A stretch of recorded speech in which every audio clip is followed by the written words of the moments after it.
আসসালামু আলাইকুম। আজকে আমি ছোট বেবিদের জন্য সকাল ও বিকালের একটা নাস্তা রেসিপি শেয়ার করার জন্য চলে এসেছি। এটা ১ থেকে ৫ বছর বয়সী বাচ্চারা খেতে পারবে। এটা কিন্তু অনেক স্বাস্থ্যকর এবং পুষ্টিকর একটি খাবার।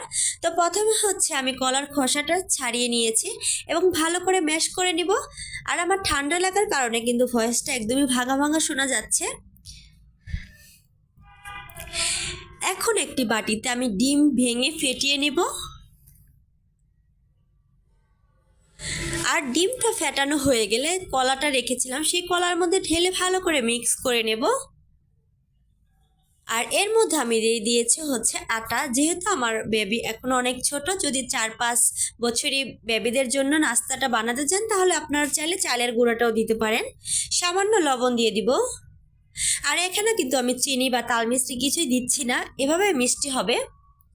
একটা তাওয়া নিয়ে নিয়েছি, এখানে তেল ঢেলে দিব। আর এখন হচ্ছে এটাকে ভালো করে উল্টে পাল্টে ভেজে নেব আমি।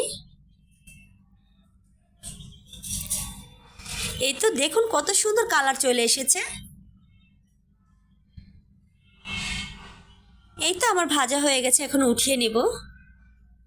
এই যে ভিডিও বানাতে গেলে আমার এরকমই হয়। তো যাই হোক, নাস্তাটা কিন্তু একদম রেডি হয়ে গিয়েছে। আর এটা খেতে কিন্তু অনেক অনেক মজাদার। আপনাদের বাচ্চাদের বানিয়ে ট্রাই করতে পারেন। আর ভিডিওটা ভালো লাগলে লাইক কমেন্ট শেয়ার করে দিবেন। আর সাবস্ক্রাইব করে পাশে থাকবেন। সবাই ভালো থাকবেন। আজকের ভিডিও এই পর্যন্তই। আল্লাহ হাফেজ।